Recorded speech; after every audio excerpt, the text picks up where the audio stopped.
friends, come on in. It is another background today. My schedule is a little bit full again this week, but hey, let's sit together with our Bibles as we continue in John chapter 4 verses 27 through 54.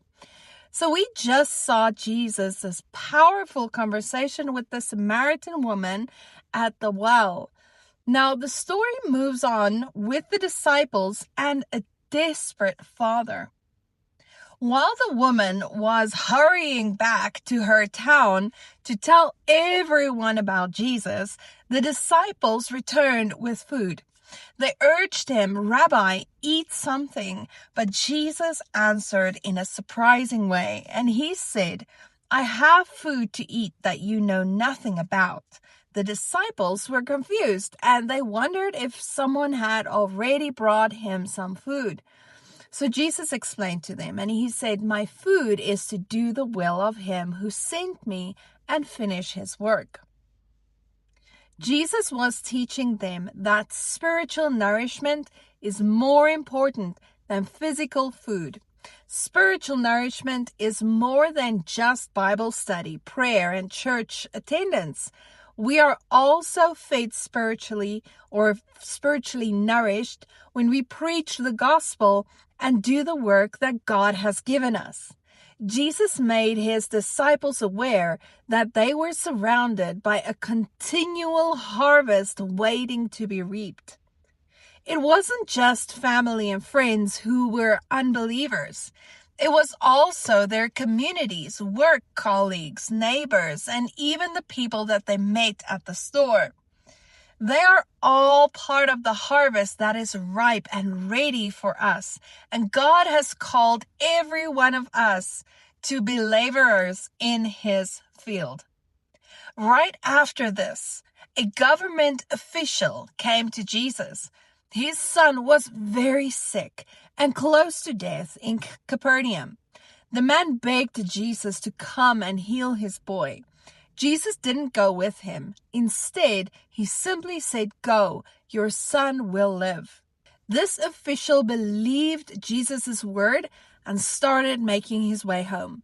On the way, his servants met him and said that the boy was healed at the exact moment that Jesus had spoken. The official and his whole household believed in Jesus.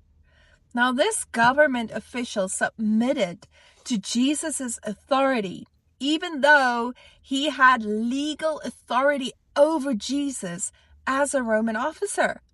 He knew that Jesus only needed to speak a word and his son would be healed. God is not limited by time, space, or distance. He is Lord over all of it, and nothing is impossible for him. This official didn't just believe Jesus could help. He obeyed and he went home as Jesus told him to do. It's not enough for us to just believe that Jesus can help us. We should actually live and act like he is helping us. So when we pray about a situation, we should leave it in God's hands and trust that he will sort it out for us.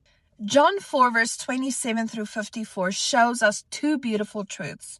First, doing God's will, especially sharing the gospel, feeds our souls in a very deep way. And second of all, Jesus has all authority. And when we believe his word and we obey it, we see his power at work in our lives. So let's be people who are nourished by doing the Father's will and who trust Jesus enough to obey even when we don't see the answer yet. Thank you so much for joining me today.